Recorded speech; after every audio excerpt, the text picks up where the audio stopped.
Assalamualaikum warahmatullahi wabarakatuh. Sebelumnya perkenalkan, nama saya Serina Ramadhani. Saya berasal dari kelas 11 F9. Kali ini saya akan mengangkat topik atau tema mengenai LGBT. Dapat kita ketahui bahwa LGBT itu merupakan singkatan dari lesbian, gay, biseksual, dan juga transgender. Yang pada awal mulanya ternyata LGBT itu merupakan salah satu jenis gangguan mental. Namun lama-kelamaan, menurut American Psychological Association, katakan bahwa LGBT itu merupakan bukan gangguan mental, namun orientasi seksual di mana seseorang itu dianggap sebagai aspek yang tidak normal dalam seksualitas. Jadi pembagiannya kita tahu bahwa LGBT itu singkatan dari 4 kata. Pertama itu adalah lesbian, dimana itu penyuka sesama jenis tapi dalam bentuk gender perempuan sama perempuan, girl sama girl gitu. Nah selanjutnya itu adalah gay. Gay itu sesama jenis juga tapi membedakan ini adalah laki gitu.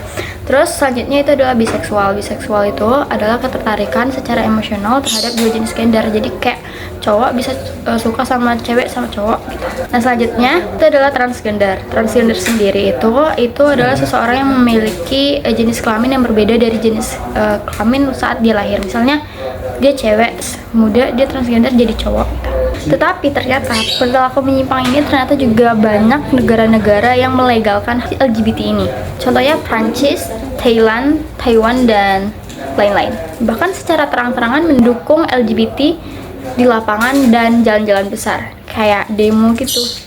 Kita tahu sendiri bahwa dalam pandangan Islam, perilaku seperti ini sudah terjadi pada zaman Nabi Lut alaihissalam, di mana Allah mengatakan bahwa akan menghukum orang-orang yang berbuat seperti ini dengan hukuman yang seberat-beratnya. Nah, azab yang berlaku bagi mereka yang melakukan perilaku ini itu pertama dibutakan matanya. Itu tercantum pada surat Al-Qamar ayat 37. Kedua itu bumi diangkat dan dibalikkan. Nah, yang ketiga itu Allah akan kirimkan suara yang sangat keras. Dan selanjutnya Allah akan dihujani batu. Itu pada zaman Nabi Lut. Dan kita ketahui kalau misalnya zaman sekarang ya pasti lo lihat aja di akhirat. Dia hanya memikirkan masa depan tanpa dia sadari bahwa di masa depan juga dia bakal namanya tercemar dan juga mungkin dia bisa dapat penyakit contohnya dari gay atau lesbian. Nah, aku harap di Indonesia semoga tidak melegalkan hal keji ini. Karena aku lihat di Thailand tuh kayak Nah, kita tahu bahwa LGBT itu merupakan perbuatan hina dan pelanggaran besar yang merusak harkat dan martabat manusia, di mana manusia itu diciptakan berpasang-pasangan.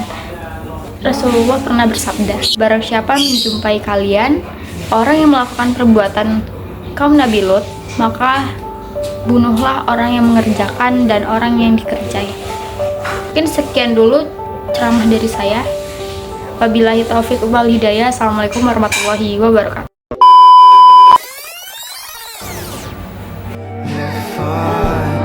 Apa lagi?